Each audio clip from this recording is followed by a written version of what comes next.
Anthony Hernandez feels he's the guy to stop Khamzat Chimaev. He feels he can shut down the wrestling and grappling of Khamzat and pour the pressure on Khamzat and drown him. It could be interesting, but Anthony Fluffy Hernandez will have to deal with Khamzat Chimaev's storm that he brings. He's going to get taken down. He's going to get held down. He's going to have that happen to him for quite a long period of time. Can he turn the tide? I don't know. We'll have to see. Some guys are just better at takedown D and ability to get back up than others. DDP had no answers for Khamzat Chimaev's takedowns and ability to hold him down. Maybe Hernandez does. We shall see. Congratulations to him. It's a fucking pretty boring fight, not gonna lie. But man, call me for the fight. I can wrestle, I can do jiu-jitsu, I can stop all this shit, and I can shut him down. And like with my gas tank, man, I'll drown him, I promise. I'll make him fucking work. So call me, keep me in mind, guys, and I think you guys will have a new fucking Mexican-American champion. It's just difficult to deal with the control time that Khamzat Chimaev has. It's pretty ridiculous. 21 minutes and 40 seconds of a 25-minute fight. He has controlling DDP on the ground like 87% of the fight. He's on top controlling the situation on the ground. Part of that time, you have to be worried about submission attacks. You have to try and get back up. You have to try and get out of the crucifix position and contend with punches that are coming your way while being crucified.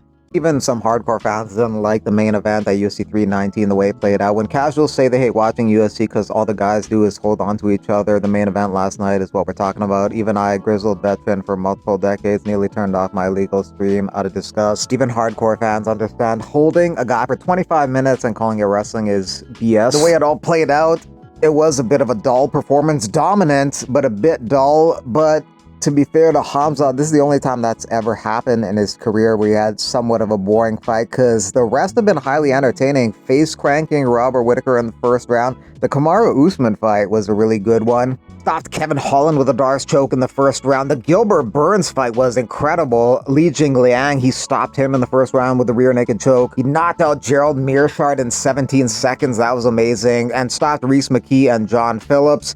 So Khamzat's still batting a really good average. 8 out of 9 UFC fights were entertaining, so that's still a really good average.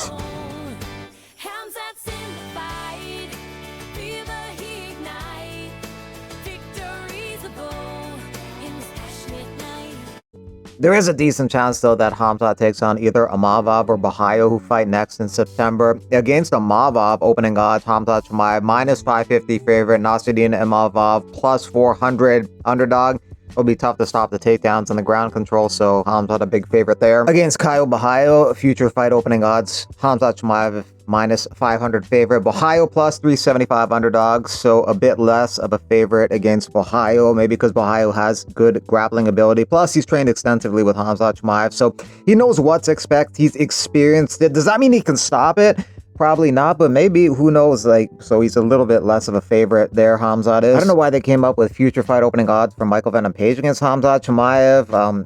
They're not fighting or anywhere close to fighting, and the odds aren't anywhere close. They came up with them minus 2,000 for Khamzat Chimaev and plus 1,000 for Michael Venom Page. Yeah, but they're not going to be fighting at all. MVPs look good at 185 pounds, but he wants to stay at 172 and has his eyes on potentially fighting Carlos Prates in Rio in October. What excites you about that fight, that matchup? Well, you just saw how he performed. So he's a really game fighter. Brazil, man, I've never been to Brazil, and I've got so many fans over there as well.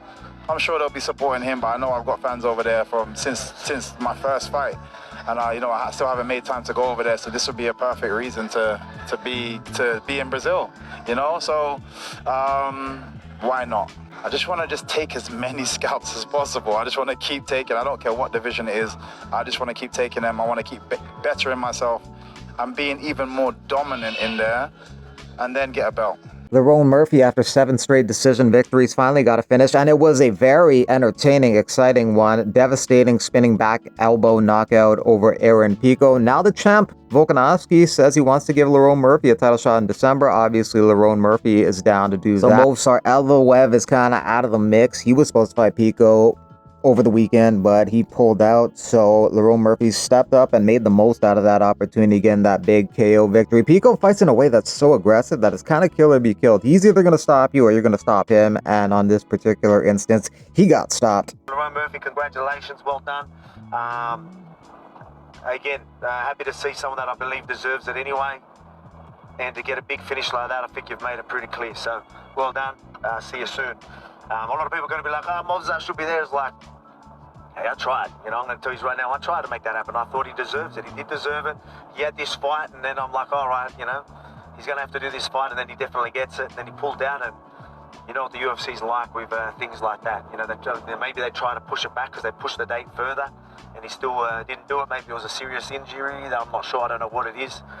Maybe that's why he can't fight as well. I don't know. But, you know, it doesn't look like it's going to be a Khamzat. But I mean, I've tried with all of them, but now it looks like it's a Lerone Murphy. It makes a lot of sense.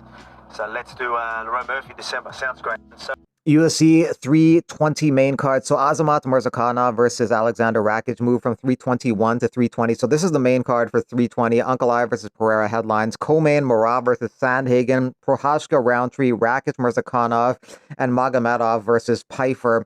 So the main event is obviously a good one, but the first fight was just not that long ago, and it was an okay fight. It wasn't super entertaining, but just okay. The co-main event, Marab, it's almost like a foregone conclusion. He's going to win these fights, so it makes it a little less interesting. But the fight before that, Prohashka Roundtree, is going to be crazy striking fight. Prohashka fights like a maniac. They're both very skilled. Another light heavyweight fight that will probably end in a knockout is Rakic versus Murzakanov. So 3 205 fights on this card, and kicking off the main card is a middleweight contest between Magomedov versus Pfeiffer, which should be interesting. This is October 4th at the T-Mobile in Las Vegas.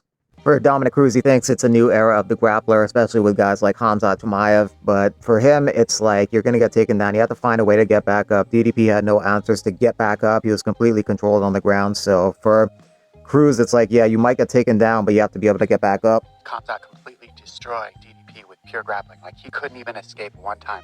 And that's what was shocking to me, was not that DDP got taken down, that he could not escape. He had no tools to create any separation, not even one time around. And that is the ideal way to try to beat somebody. If you're Khamzat, that's the way you want to do it. If you give him an option to just hold you down and put you out like a cigarette butt, he's going to do it because he doesn't have to get punched. So everybody's going to take that option. It's just usually somebody can create separation. That's how good Khamzat is. But we're starting to see the trend come back around. It goes from strikers that stuff the takedowns to making a striking battle. We saw that with an Adesanya era. And then comes back around. And now we're watching Kamaru Usman take out Buckley, pin him down in the corner.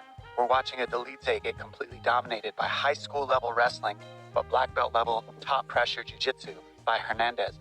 And now we just watched Khamzat use amazing grappling with the wrestling, the top pressure, and he just dominated DDP with this grappling. If you cannot stop the takedown, it's okay.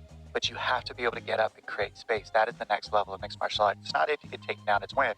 But the big question is, do you have enough jiu-jitsu to use your guard to get back to your feet, to use your side mount, to use a half guard? Do you have options to get off your back and create space? Because if you don't, the guy who can keep it there will.